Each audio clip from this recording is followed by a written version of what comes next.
Shalom, shalom, shalom. Je vous salue tous au nom du Seigneur Jésus. Je bénis l'Éternel qui me donne la force, qui me donne le temps de me retrouver devant vous à ce net moment pour que l'on puisse partager de sa part. Bien-aimés, avant que je commence ce message, il est intitulé « Tempête de l'Afrique centrale ». Et j'aimerais que tu m'aides, que tu invites un Burundais, que tu invites un Rwandais, que tu invites un Gabonais, un Camerounais, un Brazzavillois, un Angolais, que tu envoies ces messages autant que tu le peux. Si tu n'es pas encore abonné, abonne-toi sur la chaîne La Vérité et active ta cloche de notification. Prions. Éternel des armées, Dieu d'Abraham, Dieu d'Isaac, Dieu de Jacob. Seigneur, je vais transmettre le message que tu m'as donné tel que tu l'as donné. Et j'aimerais que, Seigneur Jésus-Christ, que ce peuple reçoive le message tel que tu l'as donné. Autorise et permets que ce soit uniquement toi, Dieu, qui agit et que personne d'autre ne puisse agir de la sorte. Yahweh, entre tes mains, j'abandonne et entre tes mains, je laisse tout. En ce moment, Père, j'aimerais que ce ne soit pas moi qui parle, mais que ce soit toi. Autorise que ce soit ta gloire et ta grâce qui accompagnent, que ce soit ta gloire et ta grâce qui vit avec nous. Sois béni, sois exalté au nom de Jésus. Amen. Amen, amen. Je vais lire dans le livre de Genèse, Genèse chapitre 18, et je vais commencer à partir du verset 20. Je lis au nom du Seigneur Jésus. Et l'Éternel dit, le cri contre Sodome et Gomorrhe s'est accru. Et leurs péchés sont énormes. 21. C'est pourquoi je vais descendre et je verrai s'ils agissent entièrement selon le bruit venu jusqu'à moi. Et si cela n'est pas le cas, je le saisirai. Amen. Et si cela n'est pas le cas,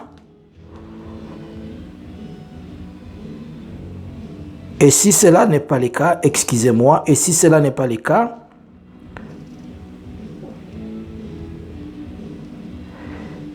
je les saurai. Amen. Alors, je suis en train de lire une histoire que moi et toi nous connaissons bien. C'est l'histoire de Sodome et Gomorrhe. La Bible dit que pendant que Abraham était devant, au début du chapitre, lorsqu'il était assis devant le chêne de montagne de Mamré, alors il vit 3 anges qui vinrent vers lui. Et parmi les 3 anges, seulement 2 sont allés à Sodome et le 3e n'est pas parti. Je ne suis pas là pour parler de la révélation. Alors la Bible dit que pendant que Abraham les avait reçus, ils ont mangé, ils ont bu. Après avoir mangé et boire, la Bible dit que ces gens ont pris leur voie, leur chemin, ils ont commencé à partir. Et pendant qu'ils étaient en train de partir, c'est à ce moment-là qu'ils se sont décidés de partager un secret avec Abraham. La Bible dit que l'Éternel Dieu ne fait rien sans pour autant aviser à ses prophètes et à ses serviteurs. Et comme Abraham était le père de la foi, et Dieu a dit qu'il est le père d'une grande nation, il a fallu qu'il lui partage le secret. Et c'est de là qu'il dit à Abraham, je vais aller voir ce qui se passe à Sodome et Gomorrhe, puisque le cri est arrivé tellement vers moi. Et comme le cri de Sodome et Gomorrhe est arrivé à moi, je vais vérifier si ces péchés dont on est en train de me dire, et ces choses qui sont en train de se faire parler à Sodome et Gomorrhe, si cela est vrai. Si cela est vrai, je vais vérifier. Et si cela n'est pas vrai, je vais quand même vérifier. Mais je vais moi-même toucher et palper du doigt la réalité des choses qui se passent. À l'époque de l'Ancienne Alliance, Dieu envoya à Sodome et Gomorrhe des anges physiques qu'on voyait. Mais à l'époque de la Nouvelle Alliance, Dieu envoie des anges, visibles ou invisibles. Et les anges visibles ou invisibles, ce sont les enfants de Dieu qui sont en train de crier jours et nuits et qui remettent leurs prières vers le Seigneur. Et le Seigneur doit envoyer ses anges pour vérifier et contrôler, voir si cela est vrai. Car Dieu, avant qu'il prenne la décision de faire quelque chose, il vérifie pour la première fois, la deuxième fois et la troisième fois, puisque la Bible dit qu'il est un Dieu lent à la colère. Alors il prend le temps pour parler aux gens pour se repentir, et si ces derniers n'écoutent pas, ou bien ils ne comprennent pas, c'est à ce moment-là que Dieu agisse. Qu'est-ce que j'ai comme message? C'est quoi ce que je suis en train de dire? Les tempêtes de l'Afrique centrale. J'étais à mon coucher. Et curieusement, je vis un homme. Il était vêtu en veste. il était bien habillé, mais il est venu avec un grand farde et des dossiers qu'il mettait comme ça. Il avait des dossiers comme ça, il venait comme ça avec ses dossiers. Et je l'ai vu s'asseoir au milieu des gens. Et il a ouvert son dossier, il a pris son stylo, il a commencé à écrire, mais en posant des questions. J'ai vu, il a appelé un Burundais. Il a posé la question au Burundais. Il lui a demandé, est-ce que tu peux me dire comment ça se passe? Est-ce que vous êtes bien au Burundi? Est-ce que vous vivez bien avec le régime, le président? C'est comment? Le Burundais a commencé à se lamenter. Il a dit, chez nous, c'est des catastrophes. Depuis que le président là est là, c'est comme ça, c'est comme ça, c'est comme ça. Et pendant qu'il était en train d'écrire, de dire, le Messie ne faisait qu'écrire. Il écrivait, il écrivait, il écrivait. Il a fini avec le Burundais. Il a appelé le Rwandais qui était à côté de lui. Il posa la question au Rwandais. Et chez vous, au Rwanda, ça se passe comment? Oh, le Rwandais a commencé à se plaindre. Notre président, c'est un dictateur. Chez nous, les gens souffrent. Les gens sont comme ça. Et il ne faisait qu'écrire. Le Messie ne faisait que son travail, écrire. Écrire, écrire, écrire. Il est parti, il a posé la question à un Gabonais qui était à côté. Il pose la question au Gabonais. Comment ça se passe chez vous au Gabon? Il dit non, non, non, non. Chez nous, avec le président qui est là, aujourd'hui nous sommes le 14 septembre, bien-aimé. Il a dit des choses. Il écrivait sur ce que la personne du Gabon lui rapportait et lui disait. Il écrivait comment ils souffrent, comment ils sont, le problème et tout ça, tout ça. Il a appelé un Camerounais. Il lui a posé la question. C'est comment chez vous au Cameroun? Les Camerounais s'est lamenté. Il a écrit, il a écrit, il a écrit. Il a fait le tour de tous les pays d'Afrique centrale. Il ne faisait qu'écrire. Et après, il a dit, mais je ne vois pas quelqu'un de la RDC ici. Où est celui de la RDC? J'étais à distance et moi j'ai crié. J'ai dit, je suis là. Alors on m'a demandé, viens là où se trouve, viens à côté et viens nous dire. J'ai dit, en attendant que j'arrive, laisse-moi commencer à te raconter. Je m'apprête, je suis en train de courir, je vais te raconter. Je lui ai dit, on avait un régime qui nous a occupés pendant 18 ans. D'abord, notre premier problème, notre monnaie s'appelle le franc congolais. C'est la monnaie que nous utilisons, qui doit être la monnaie officielle. Mais en réalité, toutes nos opérations se font en dollars. Toutes nos opérations se font en dollars. Même les taxes, même quoi, on les confère ou bien on prend le dollar comme monnaie de référence dans tout ce que nous faisons en RDC. Et surtout pour ceux qui ont, c'est des régions qui sont à côté des pays limitrophes, notamment ceux qui sont à côté de l'Angola, du Rwanda, du Burundi, ou du Gabon, ou Cameroun. Les villes qui sont à côté, ils utilisent plus la monnaie étrangère que la monnaie nationale. Par exemple, ceux qui sont à côté du Burundi, ils utilisent plus le franc burundais que le franc congolais. Ceux qui sont à côté du Rwanda, ils utilisent plus le franc rwandais que le franc congolais. Ceux qui sont à côté de l'Ouganda, ils utilisent plus les shillings plus que le franc congolais. Ceux qui sont en Angola, ils utilisent plus les kwanzak et tout ça. Et ce que je lui disais, il écrivait. Et je lui ai dit, mais le pouvoir en question, il est passé. Nous avons un autre pouvoir qui est venu. Le pouvoir qui est venu, c'est des catastrophes. C'est des catastrophes. Pourquoi? Puisque le pouvoir qui est là, imaginez-vous, nous avons un budget de 6 milliards, presque 6 milliards de dollars. Mais nous avons un gouvernement maintenant de 66 ministres. Sur les 66 ministres, c'est-à-dire il doit y avoir 66 secrétaires, puisque chaque vice-ministre a son secrétaire. Nous avons chaque vice-ministre, comme il a son secrétaire, c'est-à-dire chaque ministre doit avoir aussi son directeur de cabinet. Cela fait 66 ministres, 66 directeurs de cabinet, 66 secrétaires. Nous avons 500 députés nationaux. Nous avons 109 presque sénateurs.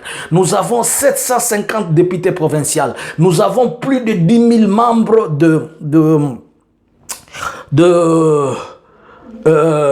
attachés au gouvernement et aux choses, aux députés provinciaux. Alors, avec un budget de 5 milliards de dollars, déjà tout cet argent-là, presque le président, le premier ministre, et avec tout ce que je vous ai dit comme 65 ministres, déjà un député, chez nous, un député gagne lui-même par mois 13 000 dollars. Lorsque le député a 13 000 dollars sur 500 députés, il ajoutait sur 500 députés nationaux, il ajoutait 750 députés provinciaux, il ajoutait 100 sénateurs, ajoutait 65 ministres, ajoutait 65 directeurs de cabinet, 65 secrétaires, 65 vice-ministres, puisque chaque ministre doit avoir son vice, tout ça. Alors tu vas voir que déjà eux-mêmes, ils consomment les 50% de budget de telle manière que la population n'a rien. Puisque avec leur salaire, si le député a 13 000, lui doit avoir, le ministre peut avoir aussi 10 000. Déjà 66 ministres, ça fait 600 000 dollars chaque mois. Sans compter tout ça. Donc presque 2 milliards de dollars, ils les finissent eux-mêmes dans le budget, sans compter toute autre personne. Ils ont presque la moitié du budget. Et il m'a posé la question. Et la question du social, j'ai dit ça, il faut oublier. On a promis que la scolarité sera gratuite.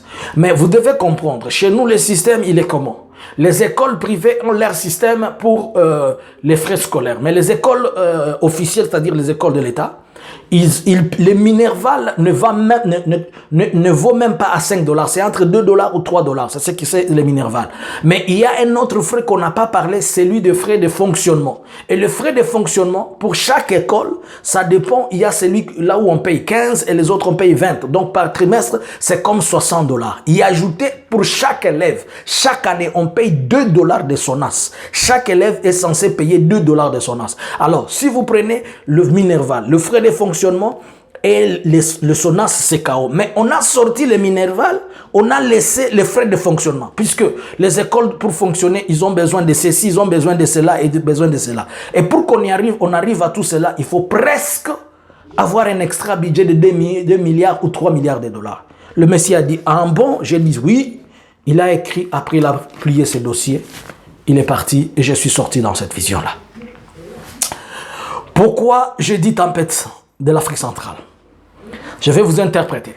La personne, ça représente un ange de Dieu. Un ange de Dieu qui est venu s'acquérir de la situation de l'Afrique centrale. Il est venu s'acquérir de la situation de l'Afrique centrale puisque les gens sont en train de pleurer, les gens sont en train de crier. Mais avant que Dieu ne se mette à agir, avant que Dieu ne s'impose comme Dieu, il aimerait réellement voir si ce qui se dit est vrai. Est-ce que ce que les Burundais sont en train de dire, c'est vrai qu'ils les vivent ou bien ils montent? Est-ce que ce que les Rwandais sont en train de dire, c'est vrai qu'ils les vivent ou ils montent? Est-ce que ce que les Gabonais disent, ils montent ou ils disent vrai? Est-ce que ce que les Congolais de Brazza disent, ce que les Angolais disent, ce que les Congolais de Kinshasa disent, c'est vrai ou c'est faux? Mais vous allez voir que pendant qu'il était en train de poser des questions, il a posé une question principale. Où est celui de la République démocratique du Congo? C'est-à-dire, les ciels portent attention particulière par rapport à ça, puisqu'il sait que c'est de là où tout doit sortir. Bien-aimé, j'étais en train de poser à Dieu une question dans mes prières. Je dis, Seigneur, qu'est-ce qui va arriver chaque fois qu'il y a un chiffre 0, il y a quelque chose. Dans la Bible, c'est à l'an 0 que Christ est né. L'an 30, il a commencé le ministère. Et 3 ans après, il est décédé. Vous allez vous rappeler que c'est en 1990 que Mobutu a fait le discours pour proclamer le multipartisme. Et ce jour-là, Mobutu avait pleuré. Spirituellement, les choses étaient déjà mauvaises. Même si ça a pris 7 ans pour que Mobutu sorte du pouvoir. Déjà, en 1990, il n'était plus là. Souvenez-vous qu'en 2010, il y a eu tempête. Ce qu'on a appelé le printemps arabe. Le bruit qui ont commencé à Tunisie, qui ont amené en Algérie, qui sont partis, ceux qui ont fait partir Kadhafi en 2011. Et c'est de là que ça a conduit jusqu'à ce conflit qui est en Syrie, qui n'est pas en train de finir, qui a commencé depuis 2011 ou 2012. Alors, dans chaque 10 ans, il y a un événement important qui se passe sur la terre dans tous les aspects de la vie sociale. Elle peut commencer à l'an 0, mais on ne peut pas la sentir ou on peut la sentir, mais avec le temps, la chose se démontre.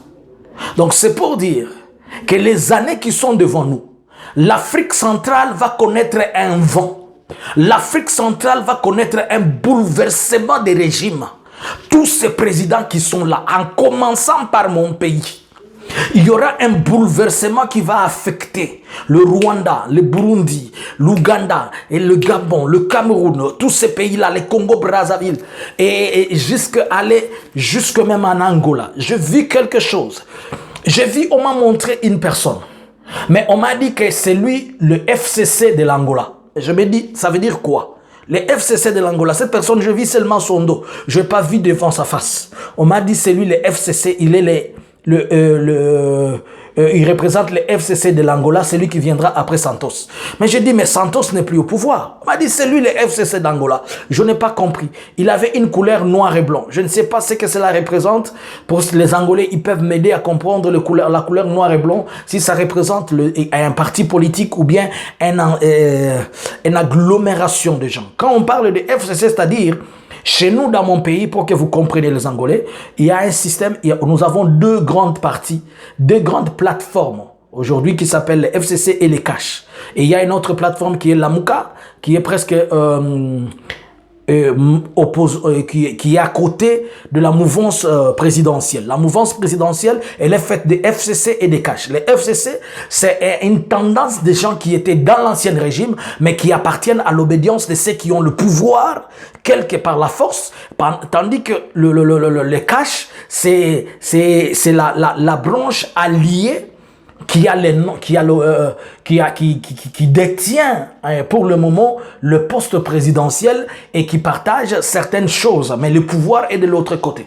Donc ça veut dire qu'il y a risque que ce qui se passe en RDC, pas il y a risque, mais ce qui se passe en RDC sera copié en Angola. Et les Angolais doivent prier pour eux. Vous devez prier pour le Congo-Brazza, puisque on est en train de chercher une formule. Comment faire passer un Félix du Congo-Brazzaville? C'est-à-dire quoi? La mouvance présidentielle va monter une personne. Il va prendre quelqu'un et il va l'imposer au pouvoir. Il va le mettre là au pouvoir, comme la formule qu'on a fait en République démocratique du Congo. Mais l'Éternel, le Dieu d'Abraham, le Dieu d'Isaac, le Dieu de Jacob, il a envoyé son messager pour venir s'acquérir de la situation, afin qu'il puisse se décider. Je sais que les jours peuvent être longs, je sais que les choses peuvent être compliquées, mais le temps que Dieu, le Dieu d'Abraham, le Dieu d'Isaac, le Dieu de Jacob, se permet d'agir ou se permet de prendre une décision, il finit les choses comme un Dieu. Je vous l'ai dit, il y aura une tempête, je ne sais pas quand. Je ne sais pas si c'est dans 5 ans, dans une année, dans 2 mois. Je ne sais pas, c'est Dieu qui connaît les temps. Mais la chose que Dieu a révélée, la Bible dit tout ce qui est révélé est condamné. Le génocide n'a pas commencé en 94. Les effets ont commencé depuis les années 90 quelques. Mais c'est en 94 exactement qu'il y a eu la grande tuerie. Vous qui êtes du Burundi, vous vous souvenez des années 93. Donc les choses ont commencé vers les années 90. Et vers les années 92, 93, on a tué les Ndagiamira, les Ndadaye et tout ça. Il y a eu des choses et des choses et des choses. C'est comme ça. Même ceux qui sont en Ouganda. Vous allez vous souvenir que le conflit a commencé vers les années 80. Mais c'est vers 87 lorsque le président de l'Ougandais, le président ougandais Museveni a eu l'aval, ou bien l'appui du président congolais, du président Zaïro à l'époque Mobutu, qui lui a donné sa main forte pour sortir Idi Amin Dada. C'est Mobutu qui a appuyé Museveni vers les années 87. Ils utilisaient à cette époque-là la base arrière de l'aéroport international de Goma, qui a été brûlée par le volcan au nord Kivu vers les années 2002. Alors je suis en train de te dire ceci. Cette tempête qui va arriver, tu dois prier pour quelqu'un afin que Dieu puisse le protéger. Lorsque ces choses ont commencé vers les pays arabes, c'était comme une blague. On ne sait ni le moment ni le temps. Ça peut commencer comme une petite histoire, on va la négliger. Mais dans ça, il sortira une grande chose. Il y a une tempête qui arrive en Afrique centrale.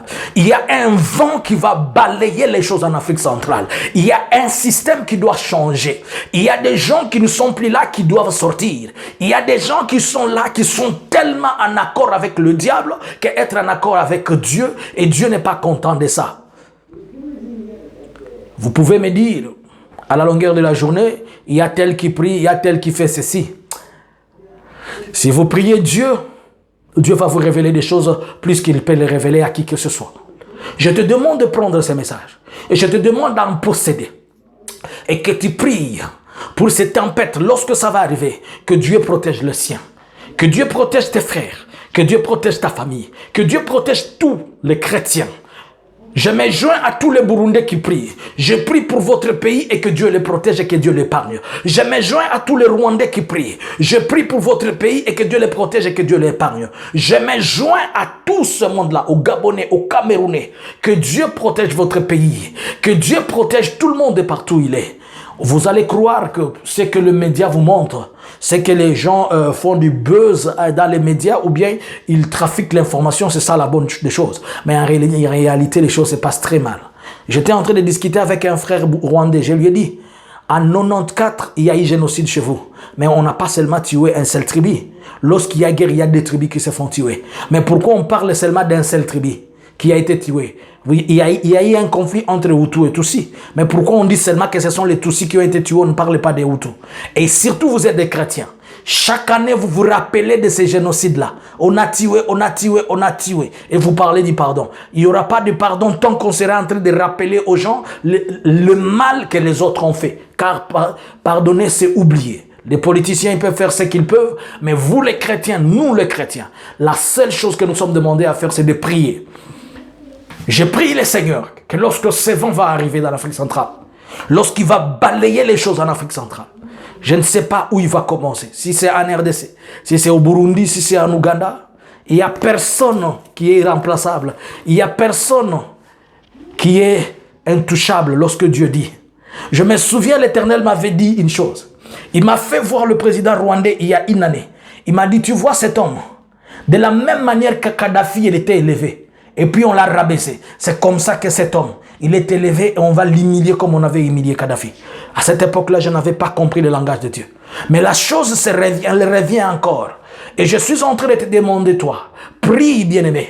Quand je l'ai dit, je n'ai pas un esprit de haine. Je n'ai pas un esprit d'égoïsme ou quoi que ce soit. Moi, j'aime dire ce que le Seigneur me dit. Même pour mon pays, je dis des choses, bien que certaines personnes peuvent me juger ou bien ne peuvent pas croire. Mon problème, c'est de transmettre ce que le Seigneur m'a dit. Priez pour votre pays. Les jours qui sont devant nous, elles sont mauvaises. Les Angolais, priez pour votre pays. Les Gabonais, priez pour votre pays. Les Brazzaville, le Camerounais, priez pour votre pays. Je ne sais pas, le Burundais, le Rwandais, les Congolais, prions pour nos pays. Tous les pays d'Afrique centrale, Centrafrique, priez pour votre pays. Car le tempête qui vient, c'est vent qui va venir. Lorsqu'il va balayer, ça sera plus qu'un tsunami. Que le Dieu d'Abraham, le Dieu d'Isaac, le Dieu de Jacob écoute sa voix, qu'écoute ma voix. Seigneur, je suis en train de remettre ces pays d'Afrique centrale entre tes saintes mains. Je demande à ce que tu puisses bénir ton peuple lorsqu'il va écouter ce message. Que quelqu'un qui va comprendre ce message, que ça l'aide, Jésus-Christ. Je prie et je demande que ta main de protection soit sur ton peuple. Yahweh, ces rapports que tu as pris, Seigneur, réponds-nous selon ta volonté, pas la volonté des hommes. Ne fais pas ma volonté, Père, mais fais ta volonté. Ne fais pas ce que moi je veux, mais fais ce que toi tu veux. Yahweh, souviens-toi qu'il y a des gens qui crient depuis des années et des années. Ils sont en train d'implorer. C'est toi leur unique secours. Souviens-toi, Seigneur. Souviens-toi. Bien-aimé, les jours qui sont devant nous, elles sont mauvaises. Peut-être puisque maintenant tu danses, puisque maintenant tu bois, tu ne peux pas comprendre ça. Et les autres vont dire, voici les gens qui qui manquent à faire. Ils sont en train de dire, ils veulent intimider les autres. On n'intimide pas. J'ai vu dans mon pays, j'ai vu un groupe de serviteurs de Dieu. Et parmi lesquels j'ai vu un président des églises de réveil. J'ai vu même son nom. Il est du tribu du Kasaï oriental. Il est du tribu du Kasaï oriental. Il a pris la parole pour chercher, ils se sont ligués avec des hommes de Dieu, pour chercher à sortir l'intention des enfants de Dieu, pour les empêcher à bien se concentrer, en train d'implorer le Seigneur.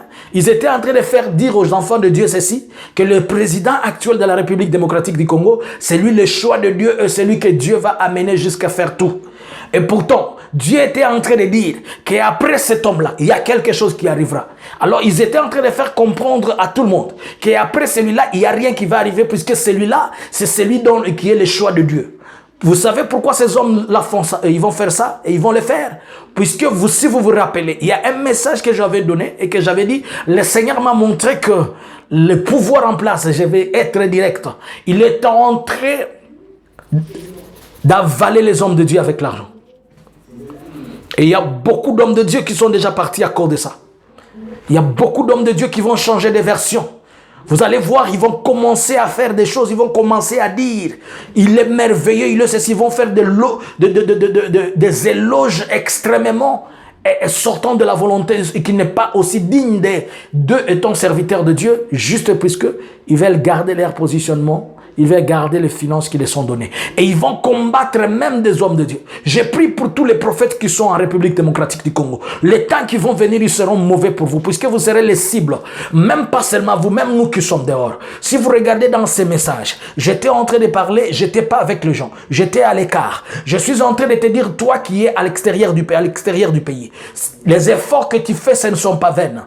Moi, j'ai représenté juste les lamentations ou bien les pleurs ou bien les dires des gens qui sont de l'extérieur et qui sont de l'intérieur qui présentent leurs cris. Ne pense pas que quand tu cries, Dieu ne t'écoute pas. Dieu t'écoute et Dieu te comprend. Mais je sais que les jours qui sont devant nous, elles sont mauvaises pour les hommes de Dieu dans mon pays. On va beaucoup combattre les prophètes. On va beaucoup combattre les hommes de Dieu. On va beaucoup combattre ceux qui servent Dieu dans la vérité et la sincérité. Si tu n'arrives pas à t'assujettir sur leur pouvoir financier, sur leur pouvoir de corruption, ils vont te combattre. Puisque déjà, je vais te dire une chose que tu ne connais pas. Dans mon pays, il y a deux grands pouvoirs occultes qui se combattent.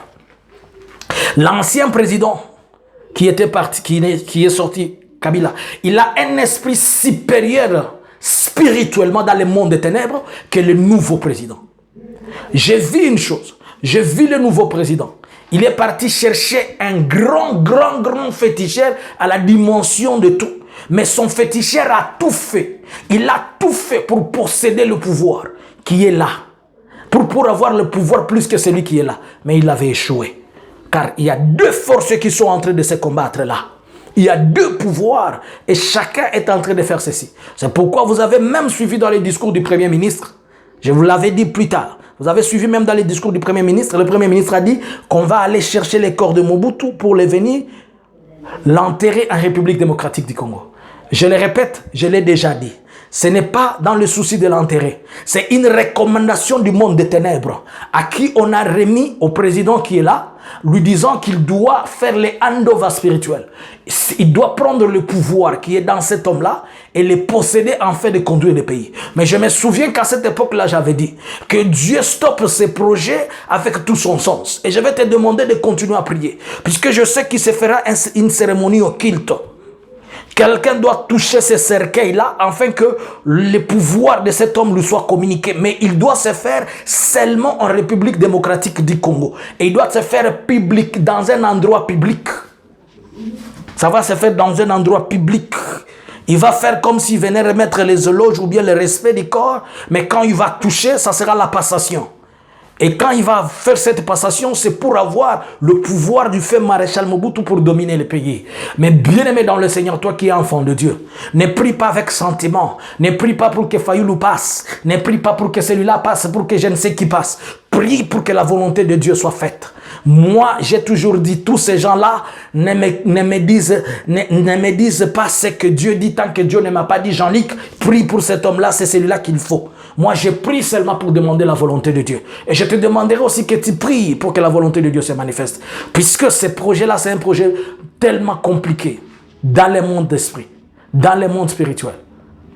On veut faire la réincarnation de la force de Mobutu en République démocratique du Congo. Et je prie que Dieu, comme je l'avais demandé à l'époque, qu'il mette sa foudre en contrôle, que celui qui osera arriver à ces choses, tel qu'il a dit qu'on stoppe ça, au nom de Jésus, que cela soit nul et sans effet. Seigneur, merci puisque tu m'as écouté. Toi qui as écouté ces messages, donne-le partager à quelqu'un. Je m'appelle Jean-Luc Kamani. Mon WhatsApp, c'est le plus 46 73 95 76 742. Priez Dieu et prions tous Dieu. Que Dieu nous aide, qu'on arrive à ce que l'on veut, à la volonté de Dieu et pas à la volonté des hommes. Partagez-moi cette vidéo au maximum. Abonne-toi sur la chaîne La Vérité. Sois le premier à la partager. Fais ta part de l'offrande. Priez pour tous les hommes de Dieu. Je prie pour vous tous. Partout, vous vous retrouvez en groupe de prière pour la région de Grand Lac.